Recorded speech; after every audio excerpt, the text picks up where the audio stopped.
중목차 1번입니다. 무역계약의 개념 되어 있는데요. 무역계약이란 하고 이렇게 정의가 나와 있습니다. 사실 우리가 무역계약이라고 하는 건 외국과 무엇을 사고 파는 계약을 통틀어서 무역계약이라고 얘기를 하는데요.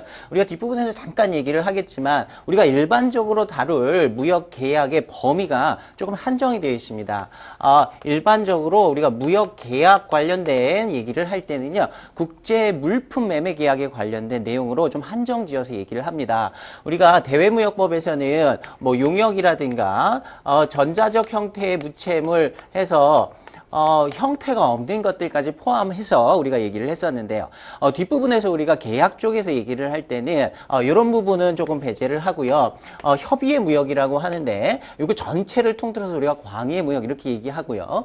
물품만을 다루는 무역을 우리가 협의의 무역 이렇게 얘기를 합니다. 그래서 일반적으로 앞으로 우리가 얘기할 부분은 물품에 한정되어서 우리가 논의를 진행을 할 겁니다. 자, 그래서 무역계약이라는 부분을 국제물품 매매 계약이라는 말로 바꾸어 놔도 동일한 의미로 보시고요.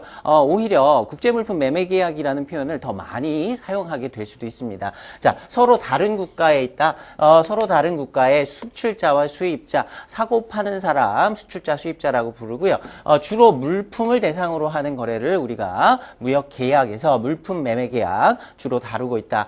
수출자는 수입자에게 물품을 인도한다, 소유권을 이전한다. 이것이 수출자의 가장 큰 의무가 되겠죠. 매도인하고 매수인하고 외국에 있는 사람끼리 수출자, 수입자가 매매 계약을 체결하면 물론 계약상에 여러 가지 합의해야 될 내용들이 있고요. 당사자 간의 의무, 권리들이 있습니다. 그런데 가장 큰 의무로는 수출자는 수입자에게 물품을 인도하고 그 다음에 물품과 관련된 소유권을 이전한다. 여기에 플러스 물품과 관련된 서류를 인도한다라는 내용까지 들어갈 수 있겠죠. 그 다음에 이렇게 물품을 거래하고 나서 수입자는 수출자에게 대금을 지급하기로 하는 이런 것이 매도인과 매수인 사이의 물품 매매 계약의 가장 큰 내용이라고 할 수 있겠죠. 그래서 수입자는 수출자에게 대금을 지급하기로 약정하는 계약을 얘기한다. 자, 양가를 이번에 뭐 과거에는 물품에 한정해서 하고 있었는데 요새는 뭐 용역, 기술, 서비스 등으로 무역거래 범위가 확대되었다.